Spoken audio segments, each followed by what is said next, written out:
Hello everyone, welcome back to the Study Point YouTube channel. आज हम HTET PGT biology 2023 के बचे हुए पीवाईक्यू क्वेश्चंस को डिस्कस करने वाले हैं। So let's start with the video.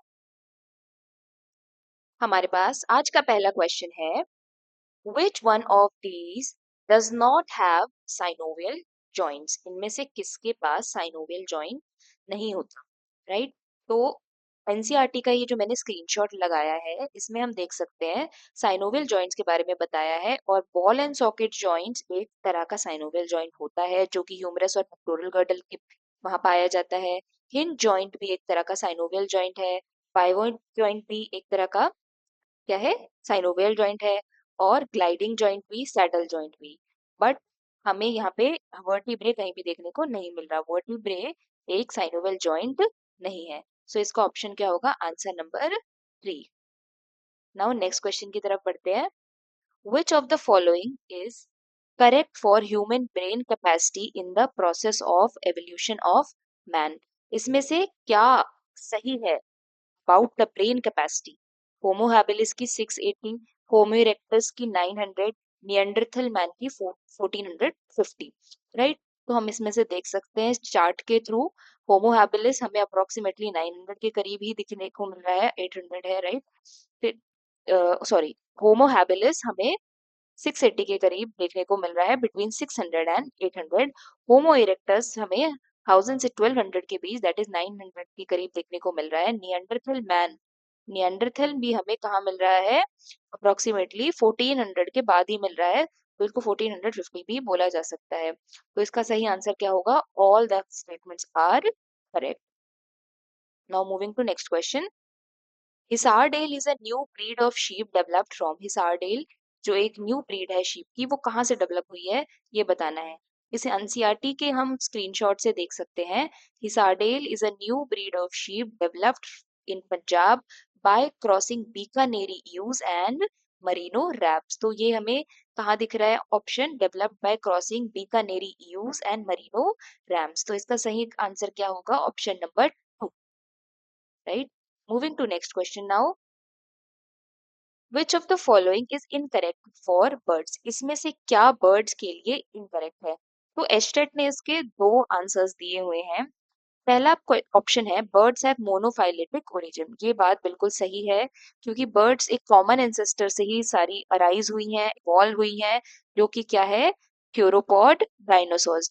ये बर्ड्स जो हैं थ्योरोपॉड डायनासोर से इवॉल्व हुई हैं। इसीलिए इनका एवोल्यूशन कैसा माना जाता है? मोनोफाइलेटिक एवोल्यूशन है, मोनोफाइलेटिक ओरिजिन है, because they have evolved from a common ancestor.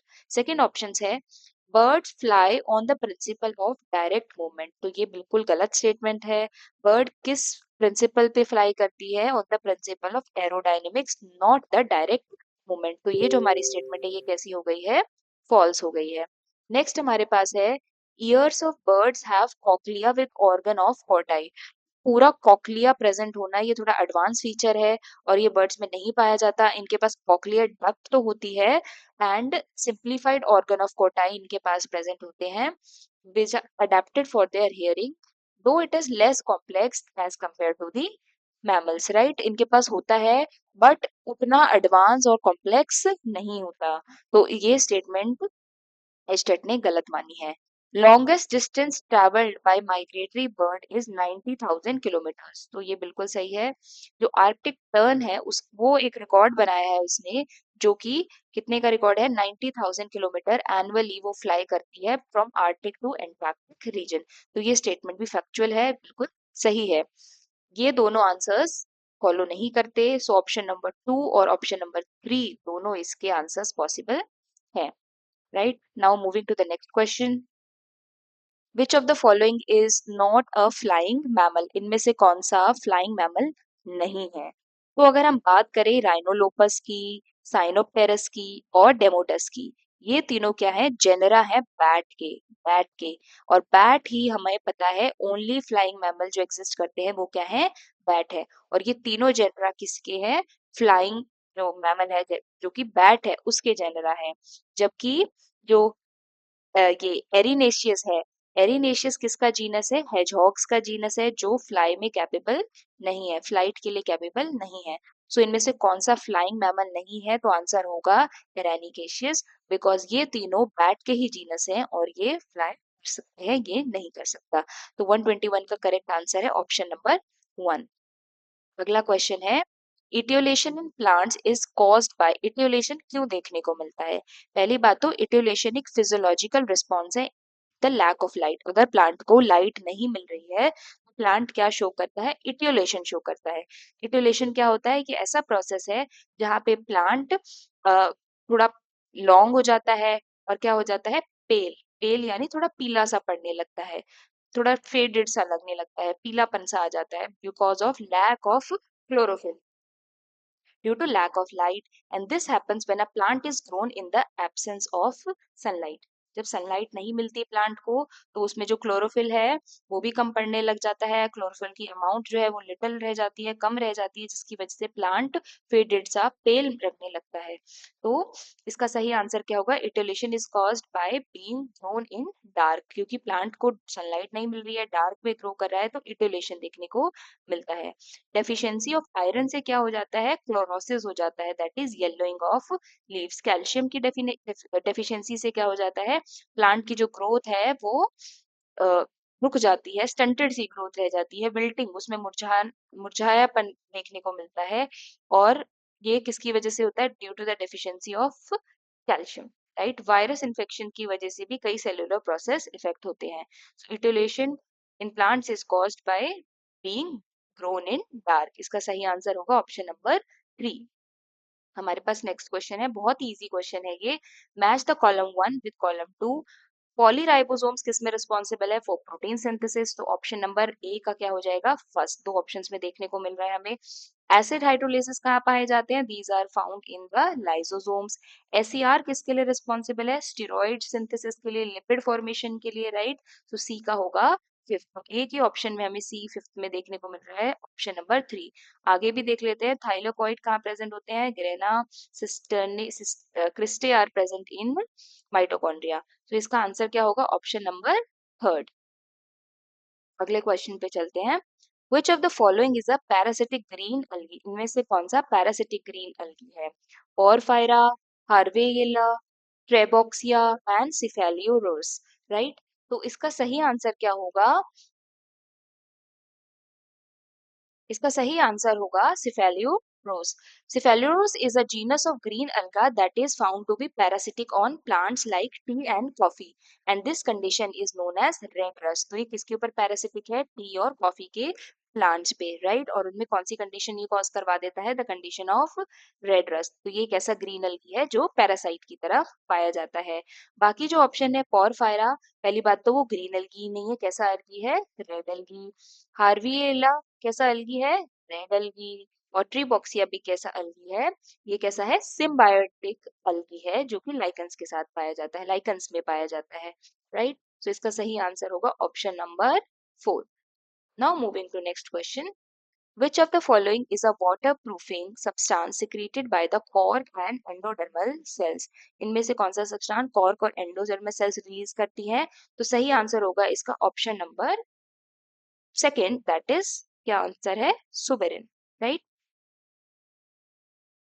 Suberin एक ऐसा फैटी एसिड सब्सटेंस है जो डिपॉजिट हो जाता है सेल वॉल्स पर of cork and endodermal cells, making them impermeable to water. तो इसका आंसर होगा option number 2, that is suberin. Moving to the next question now. In maize, what would be the minimum number of meiosis to produce 100 grains? Maize में अगर 100 grains produce करने हैं तो कितने minimum number of meiosis की requirement होगी? तो हमें एक बात ध्यान रखनी है, अगर हमें मेल गैमेट्स प्रोड्यूस करने हैं तो मेल गैमेट्स प्रोड्यूस करने के लिए जो माइक्रोस्पोर मदर सेल है वो कितनी मियोसिस शो करती है? 100 के लिए 100 मियोसिस शो करेगी। और 100 डिविजन्स में कितने प्रोड्यूस करती है वो? एक एक डिवीजन में प्रोड्यूस करती है 4, राइट। एक डिवीजन में कितने प्रोड्यूस करती है वो मेल गैमेट्स? 4, राइट। तो हमें कितने चाहिए? 100 चाहिए। कितने चाहिए? 100 चाहिए। 100 पाने के लिए कितने डिविजन्स चाहिए होंगे? तो हम क्या करेंगे? 100 को 4 से डिवाइड कर देंगे।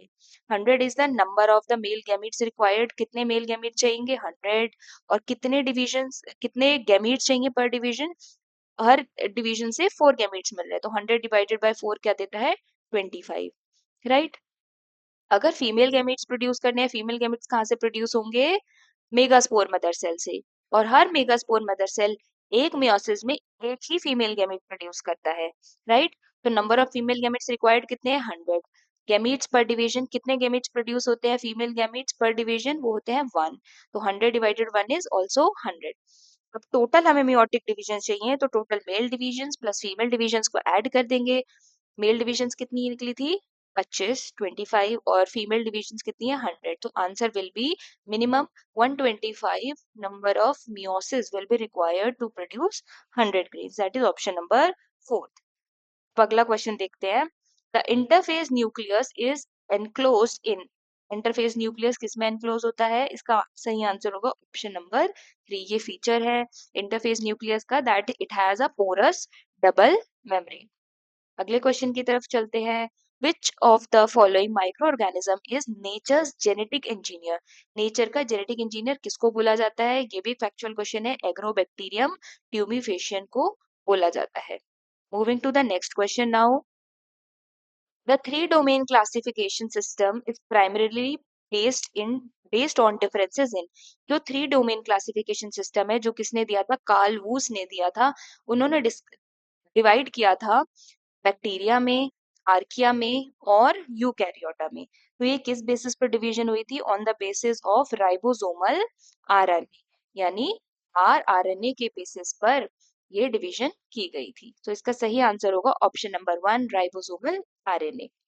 Next is, in gastropod which part of the body undergoes torsion, तो टॉर्जन क्या होता है, एक ऐसा प्रोसेस है जहाँ पे विसरल मास जो होता है जिसके अंदर बॉडी होती है वो 180 डिग्री रोटेशन शो करता है, अपनी पूरे अपने आप को रोटेट कर लेगा 180 degree during the development in gastropods, bringing the mantle cavity and anus to the front of the body, जिसकी वजह से एनस और मेंटल कैविटी कहाँ आ जाते हैं, फ्रंट में आ जाते हैं बॉडी के, राइट। सो विसरल मास अंडरगोज टॉर्जन थ्रू 180 डिग्री, इसका सही आंसर होगा।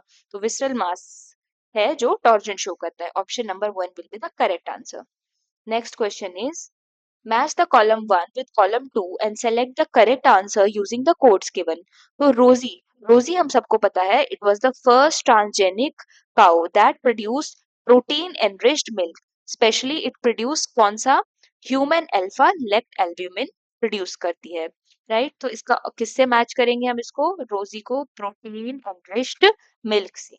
ELISA is enzyme linked immunosorbent assay, it is a diagnostic test used to detect antigens and antibody। तो ELISA जाएगा test to detect antigen and antibody, ए का second and B का third, दो options में है। फिर आगे देखते हैं आरओपी क्या होता है, it is replication protein, genes are involve in plasmid replication, ऐसे जीन्स ऐसे प्रोटीन्स जो रेप्लिकेशन में इन्वॉल्व होते हैं प्लाज्मिड के, उनको आरओपी बोलते हैं। तो ये किससे मैचिंग होगा, codes for protein involve in plasmid replication, तो सी का हो गया फोर्थ, वो जो देखने को मिल रहा है हमें सिर्फ एक ऑप्शन में, तो इसका आंसर होगा ऑप्शन नंबर 1। और एम्फाइजेमा एक ऐसी कंडीशन है जहाँ पे अल्फा 1 एंटीट्रिप्सिन प्रोटीन की डेफिशिएंसी हो जाती है, जिसकी वजह से लंग डैमेज देखने को मिलता है। सो इसका आंसर होगा option number 1। Now moving to next question, which of the following is या आर ओपेरॉन, इनमें से कौन से ओपेरॉन एग्जिस्ट करते हैं, हम सबने सुना है लैक ओपेरॉन भी होता है, ट्रिप्टोफान ओपेरॉन भी होता है, अराबिनोज ओपेरॉन भी देखने को मिलता है। So option number 4 will be the correct answer for this question. Next question is, why do cartilaginous contractiles fish swim constantly, जो कार्टिलेजिनस फिशेस होती है उनको स्विमिंग क्यों करनी पड़ती है कंटिन्यूअसली, क्योंकि ऐसी फिशेस में एयर ब्लैडर नहीं होता, ऐसी फिशेस के पास एयर ब्लैडर नहीं होता, तो अपनी बायंसी को मेंटेन करने के लिए ऐसे फिशेस को कंटिन्यूअसली स्विम करना पड़ता है टू अवॉइड सिंकिंग, वो डूब ना जाए, डूबने को बचाने के लिए ऐसी फिशेस कंटिन्यूअसली स्विम करती हैं। Next question is, which of the following is not the end product of amino acid metabolism? Right? Porphyrin, serotonin, adrenaline and insulin. So porphyrin एक organic compound है जो कि building block भी कहलाया जाता है हीम का building block है, जो कि कहाँ पाया जाता है, हीमोग्लोबिन में और मायोग्लोबिन में। ये डायरेक्ट प्रोडक्ट तो नहीं है अमीनो एसिड मेटाबॉलिज्म का, but it is an indirect product of amino acid metabolism. Second is serotonin. Serotonin एक न्यूरोट्रांसमीटर है जो कि किस अमीनो एसिड से डिराइव्ड है? ट्रिप्टोफान से। एड्रेनलिन जिसको हम एपिनेफ्रीन भी बोलते हैं, ये भी किस अमीनो एसिड से डिराइव्ड है? टायरोसिन से।